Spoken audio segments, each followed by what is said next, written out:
Hi friends. इस video में हम एक टॉपिक पर चर्चा करेंगे जो खास अभी 2 दिन से न्यूज़ में है। उत्तराखंड के सीएम तीरथ सिंह रावत जी का इस्तीफ़ा। आखिर उन्होंने इस्तीफ़ा दिया क्यों? कारण क्या था? कई बातें चल रही हैं कॉन्स्टिट्यूशनल रीज़न था, कुछ बातें चल रही हैं पॉलिटिकल रीज़न था। वैसे पॉलिटिकल रीज़न हमारे काम का नहीं इस वीडियो में। एंटी इनकम्बेंसी, लोकप्रियता, ये सब है पॉलिटिकल रीजंस। खैर, हम चर्चा करेंगे कॉन्स्टिट्यूशनल रीज़न पर।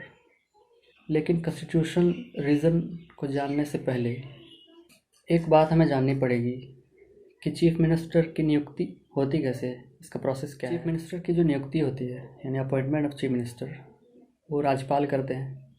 और आर्टिकल 164 ऑफ आवर कॉन्स्टिट्यूशन, उसमें ये बताया गया है कि राज्यपाल किसी को भी चीफ मिनिस्टर नियुक्त कर सकता है। अब ऐसा है कि राज्यपाल किसी को भी तो नहीं कर सकता। जनरली होता ऐसा है कि जो पार्टी विधानसभा चुनाव में बहुमत की सीटें लाई हो, बहुमत का आंकड़ा पार कर गई हो, मेजॉरिटी सीट्स, उनके लीडर को राज्यपाल आमंत्रित करते हैं सरकार बनाने के लिए, उसको अपॉइंट करते हैं चीफ मिनिस्टर के तौर पर। अब अगर मान लीजिए कि किसी भी पार्टी को बहुमत नहीं आया तो इसमें राज्यपाल अपने विवेक से किसी को भी अपॉइंट कर सकती है और उसे मौका दे सकती है। 1 महीने का टाइम मिलता है कि आप शक्ति परीक्षण करो, विधानसभा में कर लिया तो ठीक है, आप कंटिन्यू करोगे, नहीं कर पाया तो इस्तीफा दोगे। और राज्यपाल के पास ये भी शक्तियाँ हैं कि कोई ऐसा व्यक्ति जो विधानमंडलों का सदस्य ना हो, यानी कि एमएलए या एमएलसी दोनों में से कुछ भी ना हो, उसे भी अपॉइंट कर सकते हैं सीएम, बशर्ते कि उसे 6 महीने के अंदर एमएलए या एमएलसी बनना पड़ेगा, चुनाव लड़के कंटेस्ट करके। अब उत्तराखंड के केस में क्या था कि तीरथ सिंह रावत जी जिन्होंने इस्तीफ़ा दिया, वो स्टैंडिंग एमपी हैं बीजेपी पार्टी से, और उन्हें अपॉइंट किया गया चीफ मिनिस्टर। तो जाहिर सी बात है कि उन्हें 6 महीने के अंदर चुनाव लड़ना था और एमएलए बनना था। एमएलसी तो वहाँ है नहीं। ऐसा नहीं था कि वे चुनाव नहीं लड़ सकते थे, सीटें भी खाली थी, 2-2 सीटें खाली थी उत्तराखंड में।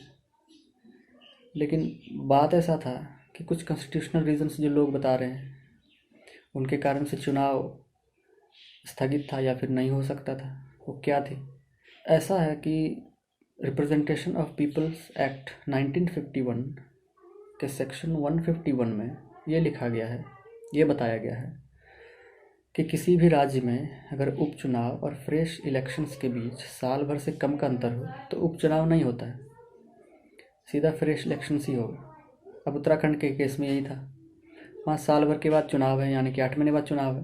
और अभी अगर उपचुनाव होता है, तीरथ सिंह रावत जी के लिए उपचुनाव कराना था, तो उन फ्रेश इलेक्शंस और इस उपचुनाव के बीच साल भर से भी कम का अंतर होता है। तो कॉन्स्टिट्यूशनली तो ऐसा होना संभव था नहीं, रिप्रेजेंटेशन ऑफ पीपल्स एक्ट 1951 के तहत। और दूसरा रीज़न ये भी था कि कोरोना के चक्कर में चुनाव ऐसे भी स्थगित था, हो सकता है आगे और भी स्थगित रहे। तीरथ सिंह जी को इस्तीफा तो देना था, आज दे या फिर जब उनका टर्म पूरा आ रहा था 6 महीने का सितंबर में तब दे। अब आते हैं इस टॉपिक से रिलेटेड स्टैटिक पार्ट पे, यानी कि चीफ मिनिस्टर की नियुक्ति, appointment of chief minister, powers. तो पहला है कि अपॉइंटमेंट ऑफ चीफ मिनिस्टर। देखिए, कॉन्स्टिट्यूशन के आर्टिकल नंबर 164 के तहत उसमें कहा गया है कि गवर्नर ऑफ स्टेट किसी को भी चीफ मिनिस्टर नियुक्त कर सकता है। अब वो किसी को भी तो करता नहीं है। कन्वेंशनली ऐसा चला आ रहा है कि जो पार्टी बहुमत का आंकड़ा पार कर जाती है विधानसभा चुनाव में, उसके लीडर को अपॉइंट करते हैं गवर्नर और आमंत्रित करते हैं कि आओ सरकार बना लो, आज से तुम चीफ मिनिस्टर हुए। और अगर किसी पार्टी को बहुमत का आंकड़ा प्राप्त ना हो, किसी भी पार्टी को ना हो, तो ऐसे केस में गवर्नर अपने विवेक से, समझदारी से किसी को भी नियुक्त कर सकते हैं, किसी भी व्यक्ति को चीफ मिनिस्टर। अब जनरली होता क्या है कि जो भी सबसे बड़ी पार्टी होती है, सीटों के हिसाब से जो सबसे ज़्यादा सीटें लाती है, उसके लीडर को चीफ मिनिस्टर आमंत्रित करते हैं, उसे अपॉइंट करते हैं कि आओ तुम सीएम बन जाओ और सरकार बनाओ। और उसे 1 महीने के अंदर शक्ति परीक्षण करने का टाइम दिया जाता है कि 1 महीने के अंदर भाई तुम लेजिस्लेटिव असेंबली में जाके बहुमत साबित करो, कर पाए तो सीएम रहोगे, नहीं कर पाए तो इस्तीफा देना। देखिए, इसका एक एग्जाम्पल है, बहुत सारे एग्जाम्पल है। एक एग्जाम्पल झारखंड का है। झारखंड के चुनाव परिणाम 2005 के बाद वहाँ किसी भी पार्टी को क्लियर मेजॉरिटी नहीं था, स्पष्ट बहुमत नहीं था किसी के पास। तो राज्यपाल श्री सैयद सिक्ते रजी ने झारखंड मुक्ति मोर्चा पार्टी के लीडर शिबू सोरेन जी को नियुक्त कर दिया CM। अब उनके पास बहुमत साबित करना था, नहीं कर पाए। 10 दिन के बाद उन्हें इस्तीफा देना पड़ा। एक गोवा का भी केस था 2-3 साल पहले का। उसमें ऐसा हुआ था, कांग्रेस वाले बोल रहे थे कि हम सबसे बड़ी पार्टी हैं, सबसे ज़्यादा सीटें हैं, फिर भी गवर्नर ने हमें आमंत्रित नहीं किया सरकार बनाने को, हमारी पार्टी से किसी को अपॉइंट नहीं किया CM। देखिए, गवर्नर के पास ऐसी शक्ति है कि वो अपने विवेक से किसी भी व्यक्ति को CM नियुक्त कर सकता है। खैर, बाद में फिर कांग्रेस वालों ने सरकार बनाया। अभी जो भी स्थितियाँ हैं उन पर नहीं जाएंगे। अब एक और स्थिति है CM की नियुक्ति को लेकर कि मान लीजिए सिटिंग CM जो भी ऑफिस में है वो किसी कारण से उनकी डेथ हो जाती है, तब उस स्थिति में क्या होगा? उस स्थिति में गवर्नर अपने विवेक से किसी भी व्यक्ति को नियुक्त कर सकता है CM। लेकिन जनरली होता ऐसा है कि CM जिस पार्टी से थे उसी पार्टी से किसी एक को लीडर बना के सामने लाया जाता है और बोला जाता है कि ये CM होंगे। गवर्नर उसे नियुक्त करती है। अब गवर्नर के पास ऐसी भी शक्तियां हैं कि वो किसी भी व्यक्ति जो MLA MLC ना हो उसे भी CM नियुक्त कर सके। पर ऐसे व्यक्ति को 6 महीने के अंदर MLA MLC की सदस्यता ग्रहण करनी पड़ेगी, यानी कि उन्हें MLA बनना पड़ेगा, MLC बनना पड़ेगा। बस यही केस था उत्तराखंड का। तीरथ सिंह जी MLA थे नहीं, चीफ मिनिस्टर बना दिए गए थे। आगे बढ़ते हैं। अब आती है ओथ की बारी। तो चीफ मिनिस्टर को ओथ गवर्नर ही दिलाते हैं। ओथ के बाद आते हैं कि वो कब तक ऑफिस में रह सकता है। ऑफिस टर्म क्या है उसका?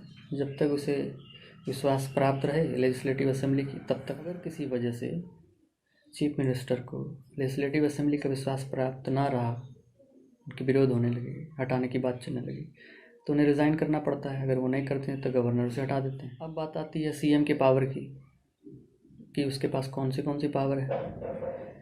तो देखिए, एक पहला है कि वो काउंसिल ऑफ मिनिस्टर को अपॉइंट करता है, मतलब रिकमेंडेशन भेजता है गवर्नर को कि मुझे कौन से आदमी चाहिए अपने कैबिनेट में, कौन से MLA चाहिए, किसको किसको कौन से पोर्टफोलियो देना है। और CM के ही रिकमेंडेशन पे गवर्नर उन्हें फिर मिनिस्टर नियुक्त करता है। CM किसी भी मिनिस्टर को ये बोल सकता है कि तुम रिज़ाइन कर दो, या फिर गवर्नर को एडवाइस दे सकता है कि इसे मिनिस्ट्री से हटा दीजिए, अगर उसे ऐसा लगे कि वो हिसाब से नहीं चल रहा हो। एक स्टेट का CM काउंसिल ऑफ मिनिस्टर्स का हेड होता है, प्रेसिडेंट होता है। सारी मीटिंग को प्रिसाइड वही करता है, सारे मिनिस्टर्स के एक्टिविटीज़ को कंट्रोल करता है, अपनी देख रेख में रखता है, उन्हें गाइड करता है, और गवर्नर को विधानसभा भंग करने की सलाह भी देता है। कभी कभी ऐसा भी होता है कि समय पूर्व चुनाव हो, विधानसभा भंग कर दिया जाए, गवर्नर ने भंग कर दिया, तो चीफ मिनिस्टर की सलाह पर ही भंग होता है। चीफ मिनिस्टर बोलता है कि भाई आप विधानसभा को डिसॉल्व कर दो, हमें फ्रेश इलेक्शन चाहिए। अब आर्टिकल 167 में यह बताया गया है कि किसी भी स्टेट के चीफ मिनिस्टर को उस स्टेट के गवर्नर के साथ बराबर वार्ता में रहना चाहिए। एडमिनिस्ट्रेशन को लेकर, पॉलिसीज़ को लेकर उसे आगाह करना चाहिए कि हम ये करने जा रहे हैं, ये करने जा रहे हैं। ये चीफ मिनिस्टर का ड्यूटी है, ऐसा आर्टिकल 167 में कहा गया है। तो स्टेट में बहुत सारे ऑफिशियल्स होते हैं, जैसे कि एडवोकेट जनरल हो गया, स्टेट इलेक्शन कमिश्नर हो गया, स्टेट PCS के जो चेयरमैन हैं, उनकी नियुक्ति राज्यपाल करते हैं, पर CM के ही एडवाइस के हिसाब से करते हैं। CM उन्हें बताता है कि किसे करना है, इस आदमी को एडवोकेट जनरल बना दो, इसे इलेक्शन कमिश्नर बना दो स्टेट का, और उसके बाद गवर्नर से उन्हें अपॉइंट कर देते हैं। किसी भी राज्य के CM के पास कुछ और भी पावर्स हैं, जैसे कि हर स्टेट का CM अपने स्टेट का स्टेट प्लानिंग बोर्ड का चेयरमैन होता है। Inter state council, governing council, NITI Aayog, ये जो बॉडीज़ हैं, जो सेंट्रल के बॉडीज़ हैं, इनका जो चीफ होता है वो PM होता है, और इनके मेंबर होते हैं हर स्टेट के चीफ मिनिस्टर। आपने सुना होगा कि इस पार्टी के प्रवक्ता ने ये कहा, ये इस पार्टी का प्रवक्ता है, स्पोक्स पर्सन है, स्पोक्समैन है। तो किसी भी स्टेट का स्पोक्समैन कौन होता है? चीफ स्पोक्समैन होता है किसी भी स्टेट का, उस स्टेट का चीफ मिनिस्टर। किसी पार्टी के स्पोक्समैन में और किसी स्टेट के स्पोक्समैन में अंतर ये है कि वो किसी एक पार्टी का स्पोक्समैन है और चीफ मिनिस्टर जो है किसी एक स्टेट के स्पोक्समैन है, मतलब उसी स्टेट गवर्नमेंट के स्पोक्समैन है, स्पोक्सपर्सन है, गवर्नमेंट के प्रति उत्तरदायी है। और वो पार्टी का स्पोक्सपर्सन वो पार्टी के प्रति उत्तरदायी है। किसी भी स्टेट का जो एडमिनिस्ट्रेटिव बॉडी है उसका पॉलिटिकल हेड एक सीएम ही होते हैं।